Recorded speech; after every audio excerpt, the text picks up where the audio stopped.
د عامه روغتیا وزیر فیروز الدین فیروز کورونا نیولی. ګرانو لیدونکو السلام علیکم. د افغانستان د عامه روغتیا وزیر فیروز الدین فیروز په کورونا وایرس اخته شوی.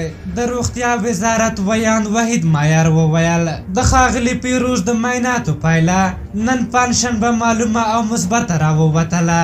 مایر همدا راز زیاته کړې چې د عامه روغتیا وزیر دا مهال په خپل کور کې کرنټین دی، خو روغتیایي وضعیت یې ښه دی.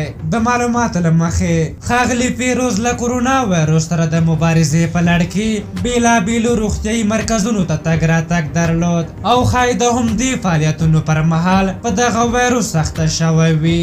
دا په افغانستان کې لومړی ځل دی چې د کابینې یو غړی او د حکومت جګپوړی چارواکی په کورونا وایرس اخته کیږي.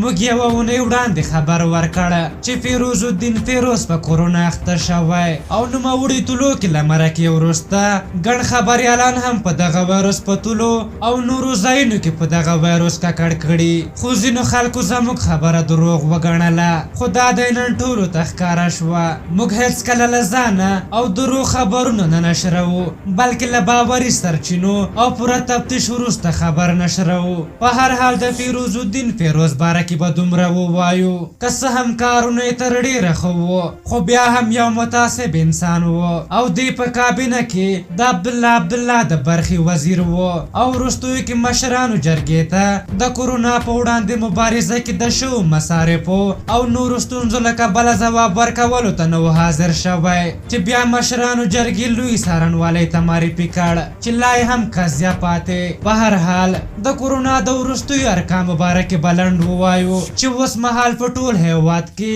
د کورونا شاوخوا 3563 مثبتې پیښې ثبت شوې چې له ډلې یوازې 101 په تېرو 24 ساعتونو کې ثبت شوي دي. په ټول هیواد کې د کورونا له امله د وژل شوي کسانو شمېر له 100 واوښت. له دغې ناروغۍ څخه بیا شاوخوا 440 کسان بیرته روغ شوي هم دي. په هر حال تاسو د دغې موضوع په هکله څه نظر لرئ؟ خپل نظرونه م راته په کومنټ کې ولیکئ. که زموږ ویډیو مو خوښه شوې وي ضروري لایک کړئ. تر بلې ویډیو مو په لیو بخښونکي خدای سپارم. د الله په امان.